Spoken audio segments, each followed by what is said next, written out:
What's up, everyone? It is Julian here with another video. I hope your Friday is going fantastic.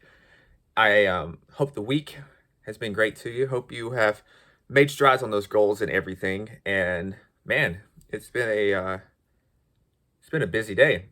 This is the first opportunity that I'm getting to make one of these videos. I don't really batch record, as I like to just um, make a video on something that actually occurred during the day, as I think that's the most relevant way to do things. So maybe not the most efficient, but everything in life can't be just about efficiency, right? I don't know. But anyway, I did two, I was interviewed on two different podcasts today, and we talked about a lot of interesting things. But one of the things that came up on both of those in different ways was the topic of frustration, or a feeling of stagnation, and if you should pivot or change your strategy.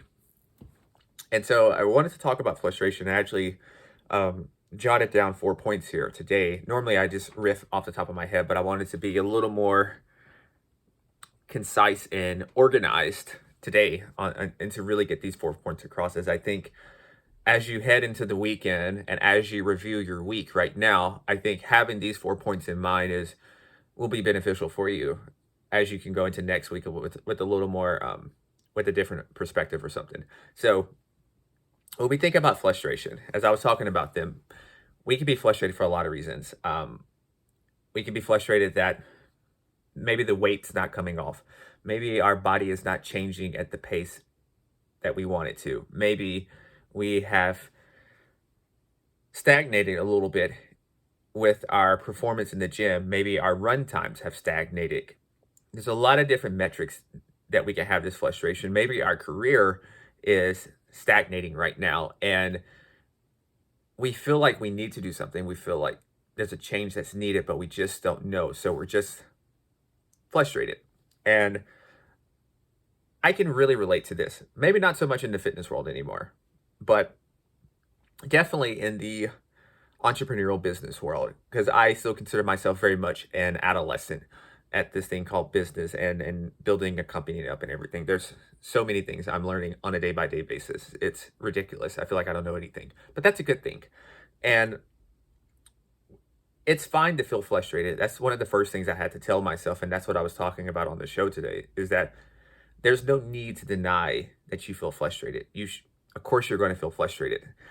There's some type of goal that you want badly, whether it's to lose those 10 pounds, whether it's to have more energy, whether it's to get off certain medications, whether it's to grow your company, hit a certain revenue mark. Of course, that's going to happen.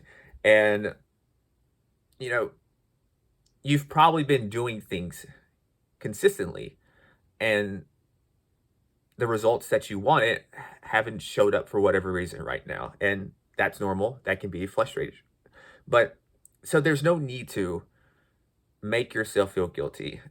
My mentor constantly tells me to don't beat yourself up, build yourself up. So even if we are frustrated, acknowledge that it's okay to feel frustrated. What's not okay is to sit in that frustration and to victimize yourself and be a victim and to do a woe is me. It's just not for me. That's where it's a problem. But to recognize the frustration and accept it, it's totally fine. It's normal. It's healthy. It's the first step to actually making some type of progress on whatever that thing is that you're frustrated by.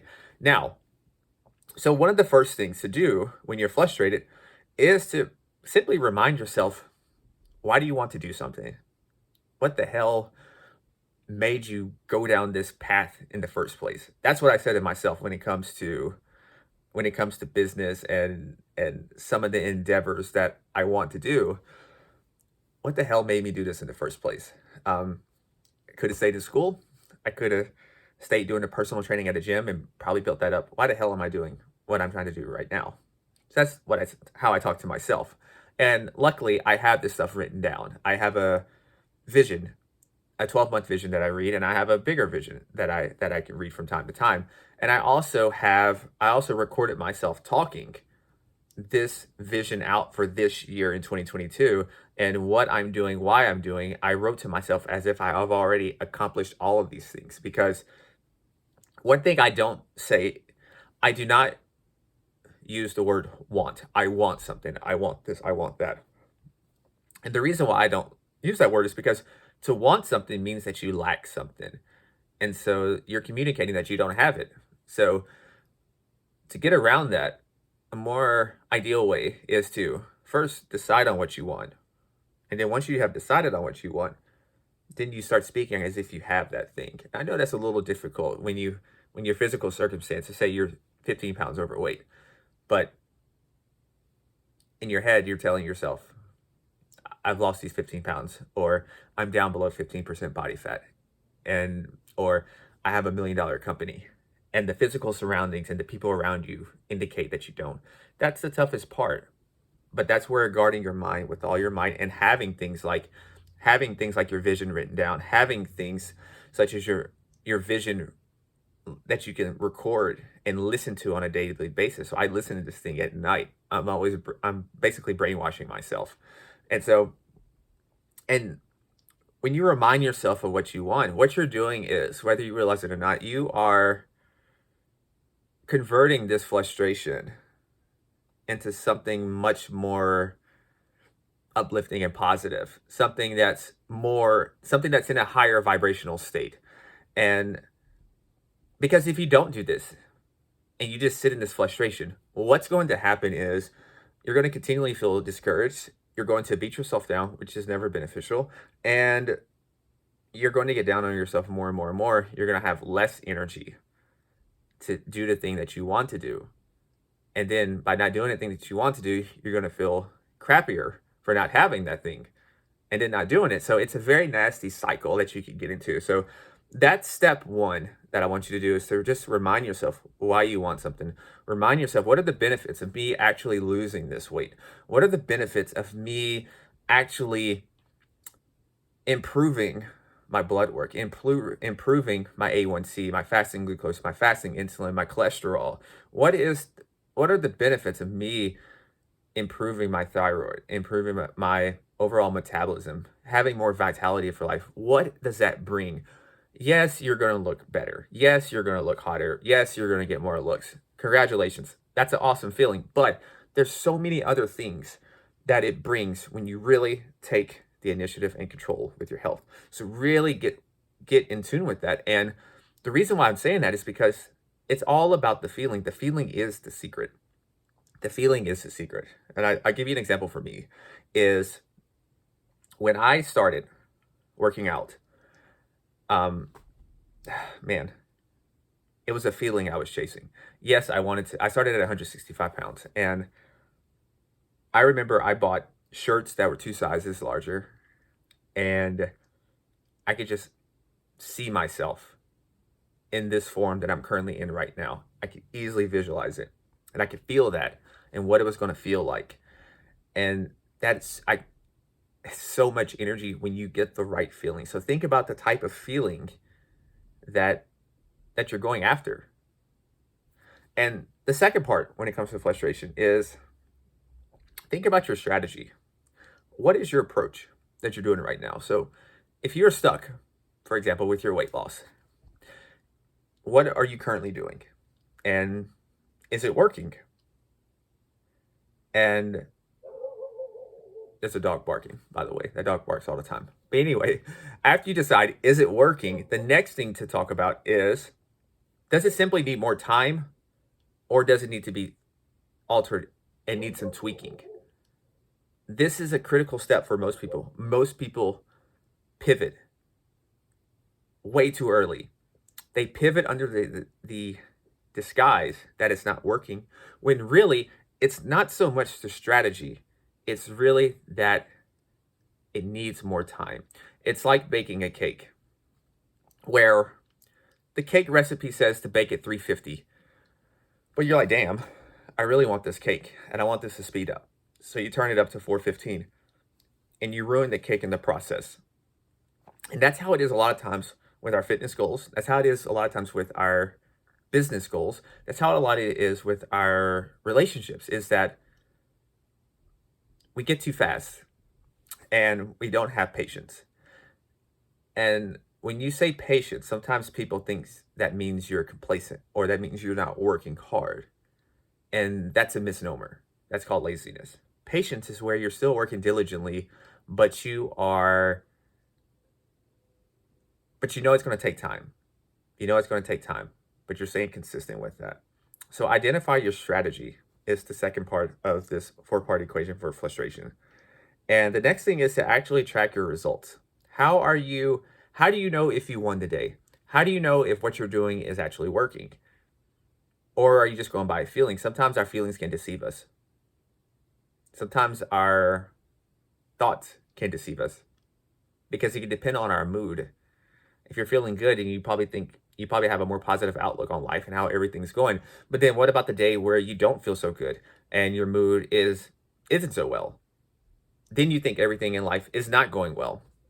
That's a very dangerous proposition because once again, that can lead you going back to point two, where you think it's your strategy when really it's just your mindset and your mood and your perception of how everything's going on right now. So track your results. And this is one reason why I absolutely love data.